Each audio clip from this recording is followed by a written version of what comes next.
Sebelum kita lanjut ke latihan soal SKB CPNS berikutnya, jangan lupa like dan subscribe video ini, channel ini, supaya tidak ketinggalan video-video kita selanjutnya ya. Dan jangan lupa untuk selalu berdoa, mudah-mudahan teman-teman semua dilancarkan dalam mengikuti tes SKB dan bisa mendapatkan NIP di tahun ini ya. Amin ya Allah ya Rabbal Alamin. Ya, di video kita kali ini kita akan membahas seputaran pedagogik ya, materi pedagogik. Langsung saja kita ke soal yang pertama. Brunner mengemukakan bahwa terdapat 3 sistem keterampilan untuk menyatakan kemampuan-kemampuan secara sempurna.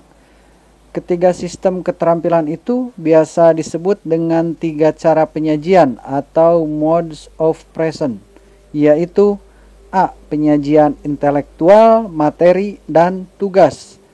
B. Penyajian enaktif, ikonik, dan simbolik.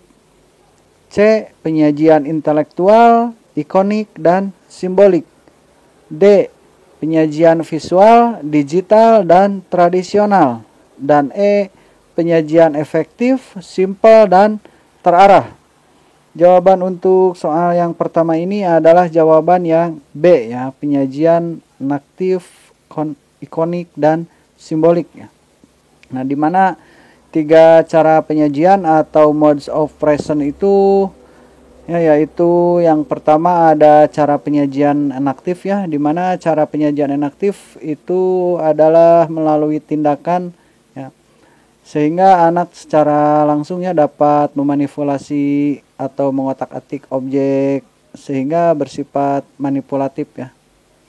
Nah, anak sendiri belajar sesuatu pengetahuan secara aktif dengan menggunakan benda-benda konkret ya atau situasi nyata. Dengan cara ini anak mengetahui suatu aspek dari kenyataan tanpa menggunakan pikiran atau kata-kata, jadi langsung praktek ya.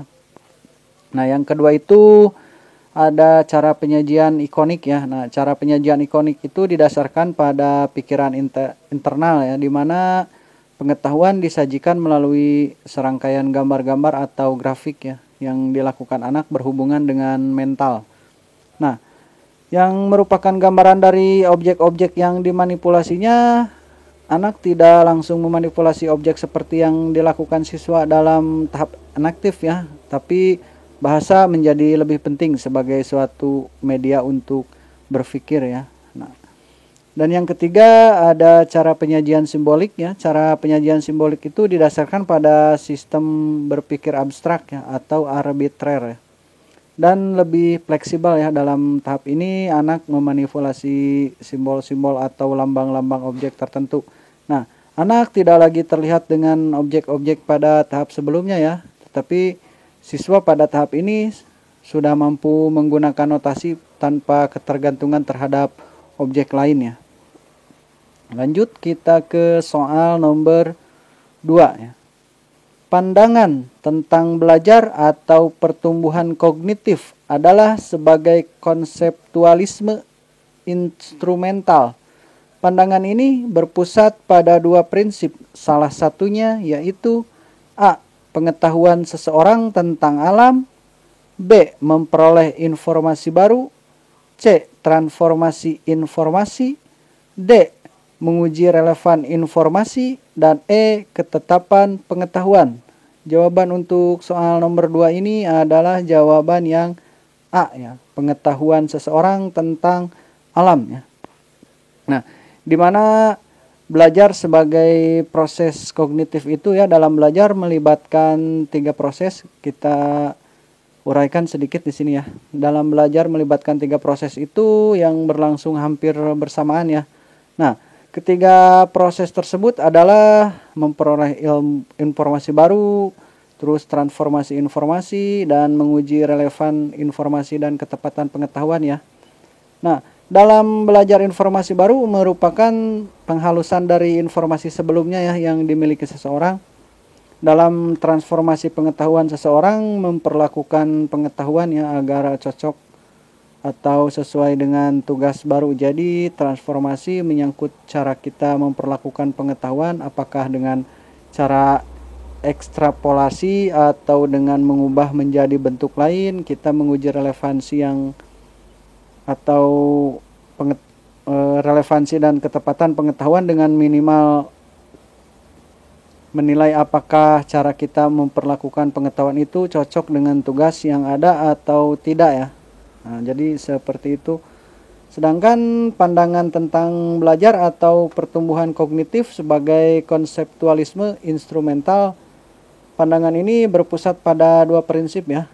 Di antaranya itu adalah pengetahuan seseorang yang tadi dikatakan di soal ya. Pengetahuan seseorang tentang alam didasarkan pada model-model tentang kenyataan yang dibangunnya ya. Dan yang kedua itu model-model semacam itu mula-mula diadopsi dari kebudayaan seseorang ya. Kemudian model-model itu diadaptasi pada kegunaan bagi orang yang bersangkutan ya. Selanjutnya kita ke soal nomor 3. Secara umum, perbaikan kurikulum 2013 bertujuan agar selaras antara ide, desain, dokumen, dan pelaksanaannya.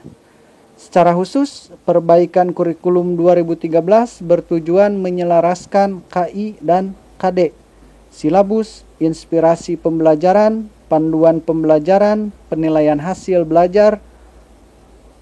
Perbaikan tersebut dilaksanakan berdasarkan prinsip perbaikan kurikulum di bawah ini kecuali A. Keselarasan, B. Mudah dipelajari, C. Mudah dibelajarkan, D. Mudah dirubah, dan E. Terukur. Nah, jawaban untuk soal nomor 3 ini adalah jawaban yang D ya, mudah dirubah. Yang ditanyakan di sini kecualinya ya.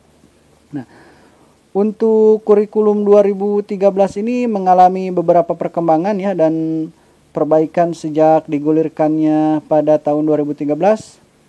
Perbaikan kurikulum tersebut berlandaskan pada kebijakan Menteri Pendidikan dan Kebudayaannya yang tertuang dalam Permendikbud nomor 160 tahun 2014 tentang pemberlakuan kurikulum 2006 dan kurikulum 2013 ya. Secara umum, perbaikan kurikulum 2013 juga bertujuan agar selaras antar ide, desain, dokumen, dan pelaksanaannya ya. Nah, secara khusus pun perbaikan kurikulum 2013 itu bertujuan untuk menyelaraskan kompetensi inti, kompetensi dasar ya, silabus, inspirasi pembelajaran, panduan pembelajaran, dan yang lainnya ya. Perbaikan tersebut dilaksanakan berdasarkan prinsip-prinsip perbaikan kurikulum sebagai berikut ya. Yang pertama, keselarasan ya, yaitu dokumen KI dan KD, silabus, inspirasi pembelajaran, buku teks pelajaran ya, panduan pelajaran, dan penilaian hasil belajar ya oleh pendidik dan satuan pendidikan. Harus selaras dari aspek kompetensi dan lingkup materi ya. Dan yang kedua itu adalah mudah dipelajari. Jadi lingkup kompetensi dan materi yang dirumuskan dalam KD mudah dipelajari ya oleh peserta didik sesuai dengan tingkat perkembangan psikologis dan aspek pedagogis ya. Yang ketiga itu mudah dibelajarkan ya. Nah, lingkup kompetensi dan materi yang dirumuskan pada KD mudah dibelajarkan oleh guru sesuai dengan gaya belajar peserta didik ya. Karakteristik mata pelajaran, karakteristik kompetensi, dan sumber belajar yang ada di lingkungan ya. Yang keempat itu ada terukur ya. Kompetensi dan materi yang dibelajarkan terukur melalui indikator yang mudah dirumuskan dan layak untuk dilaksanakan ya. Dan yang terakhir itu bermakna untuk dipelajari. Kompetensi dan materi yang dibelajarkan kemudian mempunyai makna bagi peserta didik sebagai bekal kehidupan ya. Selanjutnya kita ke soal nomor 4. Kurikulum sebagai satu kesatuan dari beberapa komponen. Pastilah memiliki fungsi prinsip dan peran kurikulum yang termasuk dalam peran kurikulum adalah A. Alat pendidikan harus dapat memberikan pelayanan. B. Melestarikan berbagai kebudayaan sebagai warisan masa lalu. C. Dapat menemukan dan mengembangkan minat dan bakat masing-masing siswa. D. Mengembangkan kemampuan anak sesuai dengan keahliannya. Dan E. Harus sesuai atau relevansi agar kurikulum bisa bermanfaat. Jawaban untuk soal nomor 4 ini adalah jawaban yang B ya. Melestarikan berbagai budaya sebagai warisan masa lalu ya. Hati-hati teman-teman, di sini dalam konteks kurikulum itu ada yang namanya fungsi, prinsip, dan peran kurikulum ya. Di sini kita uraikan satu-satu ya, mulai dari peran kurikulum itu sendiri. Nah, untuk peran kurikulum itu sendiri yang pertama adalah peran konservatif ya, yaitu melestarikan berbagai budaya sebagai warisan masa lalu. Dan yang kedua itu ada peran kreatif ya, yaitu kurikulum harus mengandung hal-hal baru sehingga dapat membantu siswa untuk dapat mengembangkan setiap potensi yang dimilikinya ya, agar dapat berperan aktif dalam kehidupan sosial masyarakat yang senantiasa bergerak terus maju secara dinamis ya.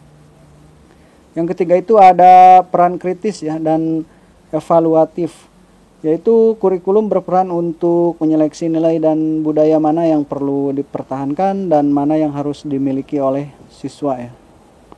Sedangkan untuk fungsi kurikulum ya, yaitu yang pertama fungsi umum pendidikan ya, maksudnya untuk mempersiapkan peserta didik agar menjadi anggota masyarakat yang bertanggung jawab dan baik ya.